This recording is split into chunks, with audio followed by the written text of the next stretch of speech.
How sad. Her colleagues were packing up their desks for the last time.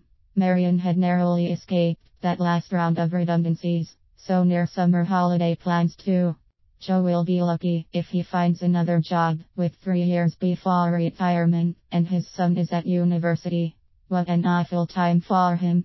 Megan, much younger, is already going on interviews. Thank goodness her husband has a good job. With so many paperless offices, the paper industry is really struggling. More redundancies are forecast for next year too. Time for her to take stock and plan the future. Whilst she still had a job, for a long time, she had been wondering what else she could do as a backup plan.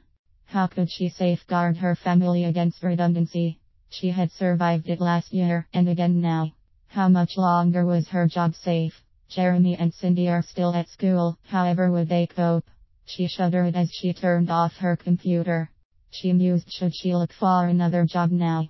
The paper industry is all she had known for the last 25 years and 10 years with this company. It was her life. Her friends and colleagues were virtually all at the same company. She could hardly contemplate leaving them. With that thought, she collected her things together, said some quick goodbyes, and left the building. The cold damp air made her shiver as the rain hit her face. Later that night, when the children were in bed, she sat with a coffee and again thought of her colleagues. How could she safeguard her family? Maybe she could start something online that she could do in the evenings. Could she be that organized, she thought. But what kind of business could she set up? At the weekend she would go to the library for some ideas or buy some magazines. With that thought she went to bed. 2 weeks later, she was having coffee with her friend Jenny, and the topic of redundancies came up.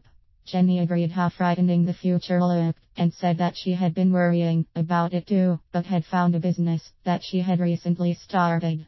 In fact, she had found a selection of several different businesses ideas to choose from, all worked online. Jenny gave her the details to have a look at. Wouldn't it be great if they were both doing something similar and could help and motivate each other, Marion thought. Jenny said she was enjoying working on her new business. She was getting so much help and assistance with the step-by-step plan she had chosen, and she had already made one sale. It hadn't cost a lot to start, and she had managed to put it on a 0% credit card, interest-free for 2 years, so plenty of time to pay it back. Jenny was sure with the way it was progressing she would also manage a summer holiday by the end of the summer. With that thought, Marion felt a little happier and said goodbye to her friend Jenny. As she walked home, she thought about the conversation. Working online would offer flexibility. Maybe she could fit it around her family commitments. All she would need is an internet connection and her old laptop. She would definitely take a look. After all, if Jenny could do it, so could she. She started to search online for possibilities, looking at YouTube, where she found many training videos and ideas. She also Googled various keywords. Would she have sufficient confidence, she thought.